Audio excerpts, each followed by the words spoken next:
artificial. E aqui acho que você tocou num ponto legal, vou tentar dar uma simplificada nesse argumento para trazer um ponto que a gente levantou aqui antes de começar. Na verdade, você falou que você vai aprender em cima de um monte de dados. Mas o modelo em si, ele não guarda os dados. Perfeito. O modelo guarda a lógica implícita dos dados. Isso bagunçou minha cabeça. Vamos lá. A frase de efeito para ficar no corte é: ChatGPT não tem banco de dados.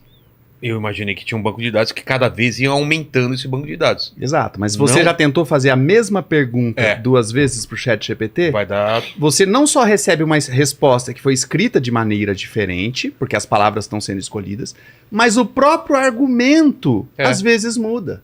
Então aquela lógica de falar, puxa, será que o ChatGPT acredita em Deus? Será que o ChatGPT vota para o Partido Republicano? Perguntas dessa natureza vão dar respostas diversas, porque na verdade não existe um banco de dados onde você está trazendo aquela resposta, puxando do banco de dados e entregando para o usuário. Na verdade, você só aprendeu o padrão de como se escreve uma resposta para aquela pergunta. Entendi. E aí é legal porque a quantidade de dados em um modelo de linguagem, o quanto de espaço ele ocupa no disco, é menor do que a quantidade de dados que ensinaram ele.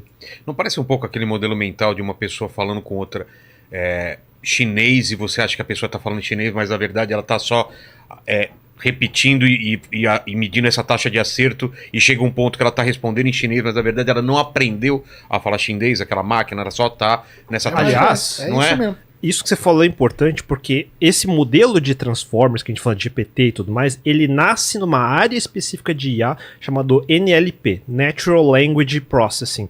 Então existe há décadas o desejo de nós programadores de tentar fazer o computador escrever um texto parecido com o humano. Não é de hoje, é décadas, a gente tá falando dos anos 50. A gente já tentou fazer isso 500 vezes. Eu, quando era criança, tentei fazer programinhas bestas. If o cara falar a palavra tal, responda a palavra tal. Todo mundo já começou a fazer alguma brincadeira. Todo videogame tem alguma coisa desse tipo. Porém, fazer um texto, você tá falando de aprender língua. Você aprendeu... Aprender línguas, qual foi a língua que você aprendeu por último agora? Tá aprendendo, não sei. O inglês ainda, né? Inglês, the book is on the table, Exato. né? Então, aí as pessoas não têm dificuldade porque uma coisa é a gramática formal, que é o que você aprende na escola. A gente já tentou codificar a gramática formal em forma de código. É muito possível fazer isso. É onde você sai com os textos mais robóticos possível. Já percebeu que é aquele texto mais robotizado, é aquele mais gramaticalmente correto.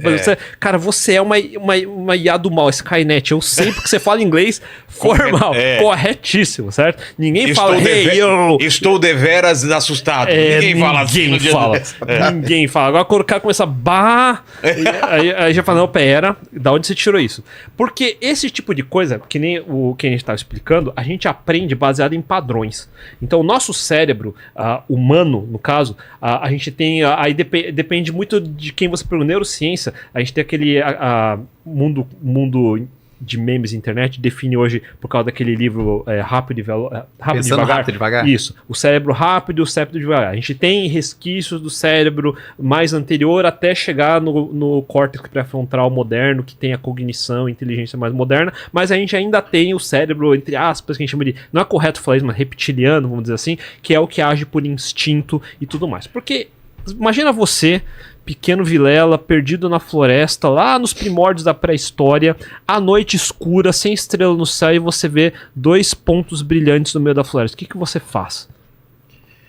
Eu me escondo, corro ou fico esperto. Pois é. A última coisa que você vai fazer é analisar. Serão aquilo estrelas? Ou tá muito baixo? Acho que o ângulo, talvez. Será que... Eu acho que a última coisa que você vai fazer é ponderar. Mas porque você aprendeu, seja pelo treinamento que seus pais, etc., tiveram, que se você vê 2 pontos brilhantes no meio, você corre, vaza. Esse é um instinto. Antes do seu cérebro ativar para pensar o que eu faço, ele já fez. Você vaza. É assim que a gente sobrevive. Então, é por isso que a gente tem uns resquícios disso. Quem não fez isso durante a história foi eliminado e não passou o Gênesis pra frente. Exatamente. O Gênesis pra frente, né? Hoje em dia a gente precisa fazer menos disso, mas É. a gente ainda tem esses resquícios, que é quando a gente olha pra uma nuvem no céu e Não, vê... vai atravessar a rua. O cara que não olha pros dois lados tem mais Não. chance de ser atropelado. Não, mas esse caso, ele vai ser eliminado mesmo. Mas o resquício que eu falo é, você enxerga coisas onde elas não existem. Ah, tá. Por exemplo, forma nas nuvens. Por que eu enxergo forma nas nuvens? É parte desse processo Pareidolia. onde eu aprendi por padrão que aquilo tem um formato familiar. Dependendo da cultura, da idade da pessoa, ela vai ter interpretações diferentes. O cérebro, ele é treinado para aprender Isso. padrões.